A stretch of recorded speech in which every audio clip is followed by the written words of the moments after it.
capítulo de hoje é o capítulo 12, Amai os vossos inimigos. E o tema, que eu vou tratar hoje está no item 10, que tem como título o ódio.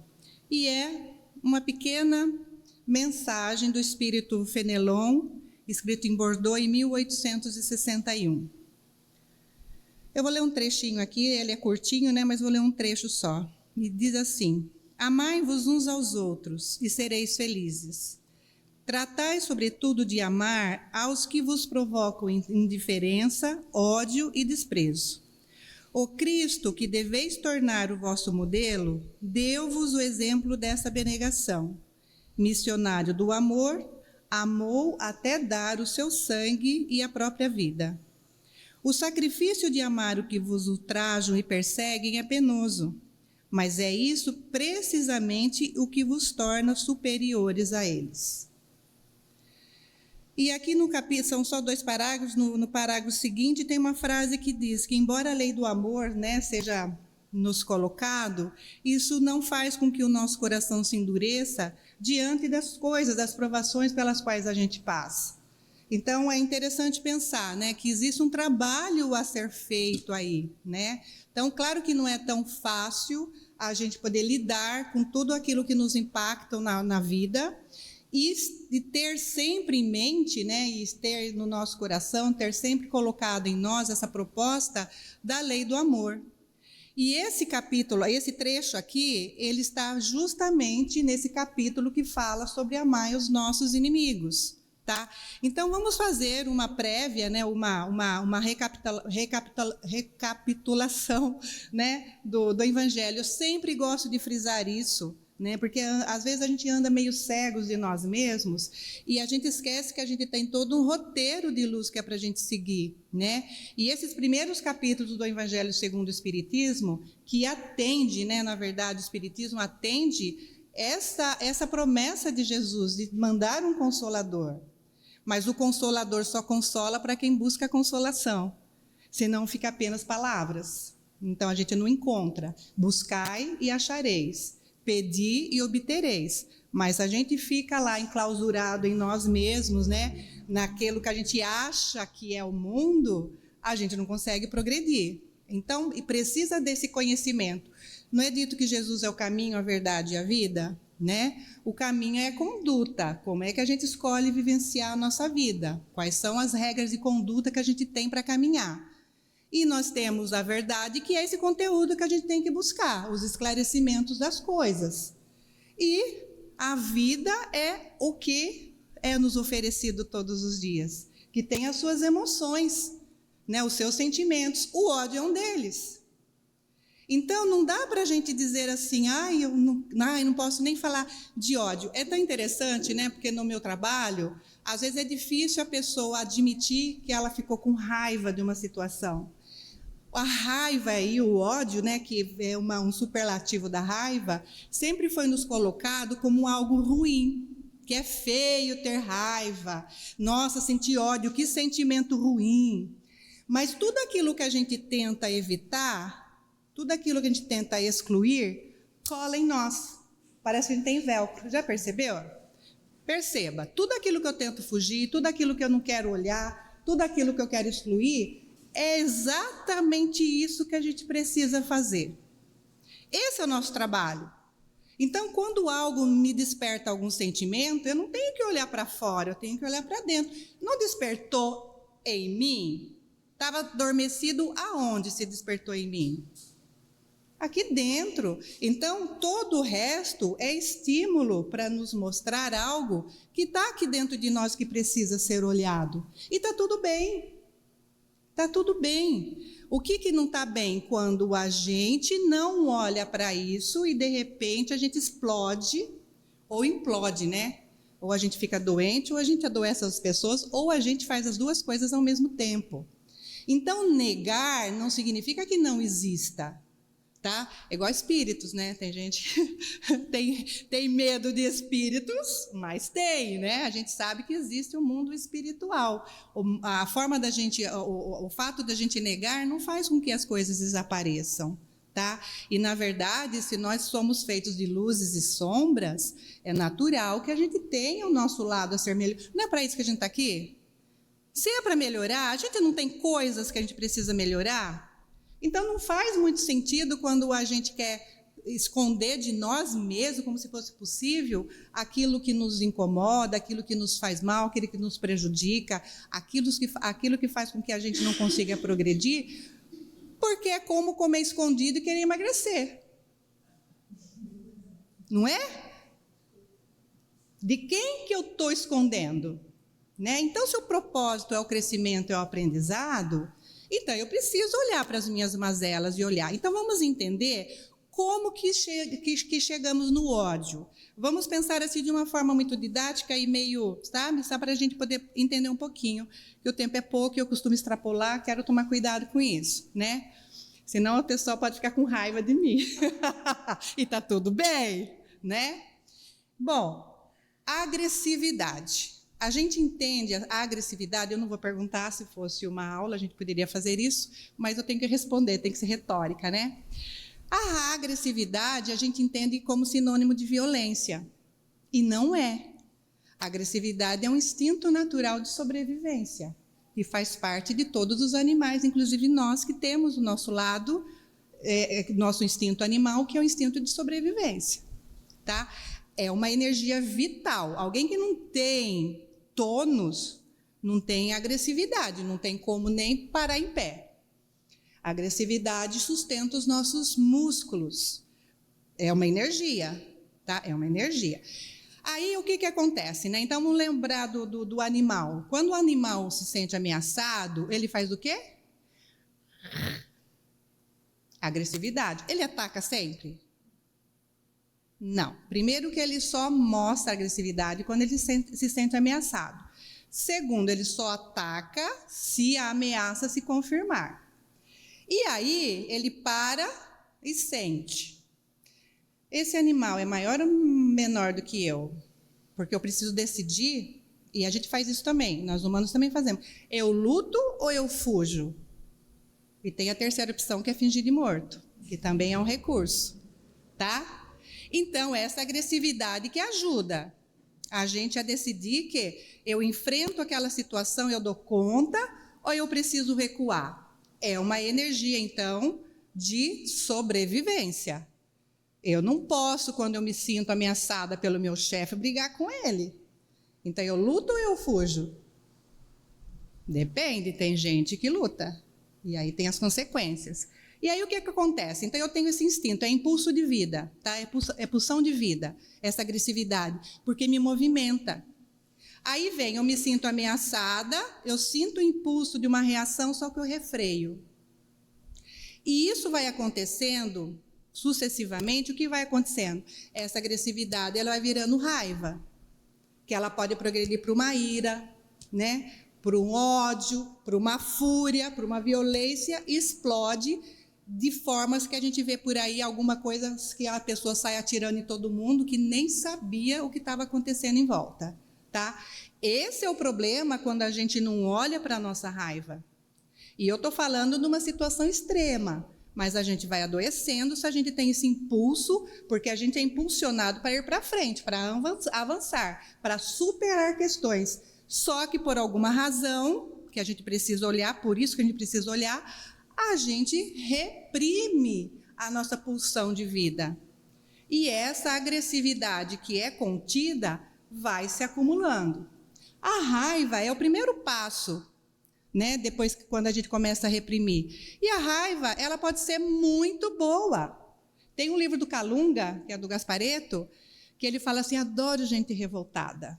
Mas não aquela gente revoltada que só fica chutando a parede e tudo. Aquela gente revoltada que fala assim, chega disso, não aguento mais, vou ter que fazer alguma coisa. Essa é revolta, é a raiva boa, que você potencializa e ela vira uma postura de superação. Sabe quando você é desafiado? E aí você fala assim, vou mostrar que eu sou capaz. Mas agora sim. Essa é raiva boa. Você reprimiu primeiro, mas daí você foi desafiado, você foi lá e fez. Esse é o caminho natural, tá? Às vezes, num primeiro momento, a gente não sabe muito bem o que fazer, mas depois a gente vai conseguindo pensar como que a gente potencializa essa raiva que veio. Então, ela é positiva. Tá? Então, vamos pensar na raiva como essa agressividade natural, instintiva e importante que a gente não pode perder. Porque quando a gente tem um impulso e a gente não faz, não segue aquele impulso natural, a gente adoece. Tem gente que tem hipertensão porque vem o movimento de fazer e não faz. Sente que tem energia para ir, mas não vai. E tem as pessoas que entram em depressão, que é o contrário. Mas, de qualquer maneira, os dois sintomas falam de uma atitude que não foi feita. E se a gente vai colocando isso, colocando peso nisso, ela pode virar nesse ódio que, às vezes, a gente não tem coragem de olhar para as nossas próprias questões, a gente começa a olhar fora. Então, tudo que o outro faz incomoda, tudo que o outro fala incomoda, a ideologia do outro me ofende. Né? Aí entra essa questão tribal também, que aquilo que não pertence ao meu clã não presta, aquilo que é diferente do que eu penso não presta. Então você vê que essa agressividade ela vai ganhando uma proporção diferente, né? É isso que é a base também do preconceito. Porque o que é o ódio senão a não aceitação das coisas como elas são, ao invés de eu olhar para mim aquilo que eu preciso mudar em mim? Então, se a gente está baseando a nossa vida na lei do amor, se a gente vai olhar lá, que eu estava falando sobre isso e desviei, né? Os primeiros capítulos que vão falar o que é que a gente está fazendo aqui. Que categoria de mundo é esse? Né? Que tem lá, não vim destruir a lei. Tudo que vai acontecer, vai acontecer. Não adianta a gente querer fugir. Da justiça das aflições, nada acontece aleatoriamente. Quem veio na palestra, eu não vi, mas estava falando sobre a reencarnação, provavelmente falou sobre a justiça das aflições, né? Que a gente não é um cordeirinho, né? Um anjinho não reencarna na Terra. Então, todos nós que estamos aqui, estamos em expiações e provações, as duas coisas caminham juntas, né? Aí a gente passa pelas bem-aventuranças, que são as virtudes que a gente precisa desenvolver, misericórdia, humildade, simplicidade, né? Tudo, a pureza de coração. E aí a gente vai desembocar, amar ao próximo como a si mesmo e aos inimigos. O próximo é que a mão direita não sabe o que a esquerda faça, quer dizer, eu não tenho que fazer acepção, não tenho que escolher, esse eu amo, esse não. Esse é bom, esse não é. Eu tenho que ter um caminho único. Lembra? Caminho, verdade e vida. Então, se a gente ainda em nós experimentamos esses sentimentos, se não, né? Quando? Porque a gente sente. É hora de olhar para isso, não é para negar. Não é para negar. Então, tudo aquilo que a gente nega, gruda. Tem uma frase que a gente usa muito que é assim, né? Doeu, pega que é seu. Se algo incomoda, né, na atitude do outro, seja perto de nós, seja longe, seja lá na mídia, doeu, pega que é seu. Entrou em contato com alguma coisa que olha como que o universo é legal, te mostrou para que você olhe. E a gente tem muitas coisas para melhorar, mas a gente já tem muitas coisas boas também, né? Então, é legal a gente poder refletir sobre isso, né? Aqui no início desse capítulo que fala que amar quem nos quer bem, quem faz bem, é fácil, todo mundo faz isso, que a gente precisa ser melhor do que isso, embora amar quem nos ama nem sempre é fácil, porque esse sentimento de ódio, de raiva, às vezes surge nessas relações, porque a gente trabalha nessa polaridade, nós somos ainda, né? Nós vivemos nessa polaridade, e a gente sabe o que é uma coisa porque sabe o que é outra. Quem tem filho sabe, né? Dá maior trabalho, fala, meu Deus, quero fugir daqui, quero ir embora. Aí dorme e você fala, ai, que anjinho. Não é? Então, a gente experimenta. Às vezes a gente quer ver o marido longe, mas depois fala, nossa, que saudade, né? Cadê ele? Né? Ou a esposa e tudo mais. Então, a gente trabalha nessa polaridade. E sabe o que é interessante? Quando a gente pensa nessa questão do ódio, a gente vai pensar, o ódio é um amor doente. Se alguém é capaz de odiar tanto, é capaz de amar com a mesma força. Às vezes, o que a gente precisa é mudar um pouquinho, sabe, ajustar um pouquinho e começar a trazer. Porque não é amar o próximo como a gente mesmo? Como é que a gente se sente quando algo nos incomoda? Quando desperta ódio, quando desperta raiva? A gente fica bem? Isso é se amar? Agora, quando eu começo a olhar e compreender as minhas próprias mazelas, as dificuldades, o quanto que a vida às vezes me impacta, o quanto que às vezes eu saio daquele lugar do cristão e quero pegar um pelo pescoço. Quando eu compreendo isso, eu paro de julgar o outro. Eu paro de julgar porque todo mundo é igual. Nós estamos, né? Uns mais, outros menos, algo me impacta mais, outro impacta mais ela, e assim vai. E a gente vai nessa troca, trabalhando essa vibração para que a gente de fato contribua para que haja um mundo de mais amor. Só que acho que é interessante a gente pensar nessa questão do quanto que a gente fala uma coisa, mas a gente age diferente. O quanto que a gente fala sobre ser cristão, cujo princípio maior é a lei do amor, mas a gente no nosso dia a dia, a gente age fora disso. O quanto que a gente ainda julga, condena, reprova, fala mal, né? Reclama, se queixa, como se a gente não tivesse no mundo de provas e expiações, onde todo mundo está na mesma sintonia, todo mundo está na mesma situação, todo mundo está procurando se melhorar. Então, não dá mais para a gente perder tempo e energia e saúde, muitas vezes, se queixando, olhando para fora, achando que o outro está errado. Não, é sempre aqui. E eu vou ter que responder em que medida que eu consegui melhorar aqui dentro. Ninguém vai me perguntar o quanto que eu reprovei as pessoas. Você viu um monte de gente fazer errado? Você apontou o dedo? Você falou que estava errado? Não. O que será nos perguntado, que aliás é a nossa própria consciência que nos cobrará, é o quanto que a gente tentou superar esses sentimentos, essas emoções, que ainda são muito terrenas, fazem parte desse mundo. Então não dá para arrancar com a mão, né? E eu vou repetir isso. Eu acho que quanto mais a gente pega para nós, olha para isso, né, toma posse daquilo que nos incomoda, mais a gente vai poder superar, mais rápido a gente vai conseguir superar. E é para isso que a gente está aqui. Então não faz sentido a gente querer nos esconder da gente mesmo. Não é possível. Tá? Então é aquela coisa, nesse momento eu não vou falar com você, que eu estou com uma raiva, que se eu te pegar, não sei nem o que eu faço. Você não está sendo honesto com a pessoa? E você não está se responsabilizando pelo que você está sentindo, que fala, se afaste que agora eu não estou boa. Tá? Isso é amar o outro. Do que falar assim, não, imagina, nem senti nada, tá tudo bem, mas por dentro você está ali, mandando, né? Dardos envenenados, contaminados para o outro. Isso não é amar o próximo, de jeito nenhum. Tá? Então, acho que essa premissa que se coloca, que está, na verdade, nessa ordem ainda, né, no Evangelho, de amar ao próximo como a nós mesmos, ajuda muito a gente a se situar, se a gente presta atenção nisso.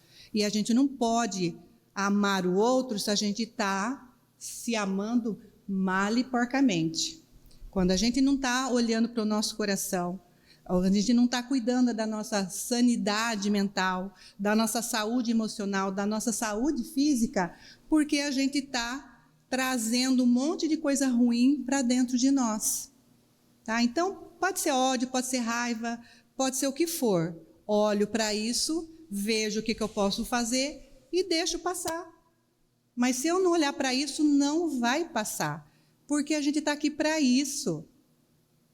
É para isso, é para melhorar, é para transmutar todo e qualquer sentimento inferior em superior. Então, toda a oportunidade que a gente tem para fazer isso, é isso. Se for 1 centímetro que a gente conseguir, ok, porque a evolução ela é medida em centímetros, você não precisa correr. Mas quando você for olhar para alguma questão, tenta olhar a fundo. E é claro que a gente vai trabalhando em camadas, isso faz parte. E é claro que às vezes sozinho a gente não consegue, precisa pedir ajuda. O que não dá é para a gente ficar cego de nós mesmos e se enganar achando que a gente está amando quando na verdade a gente não está nem se cuidando, a gente não está nem gostando da gente, que dirá amar. Então veja que essa questão do ódio não tem a ver com o outro.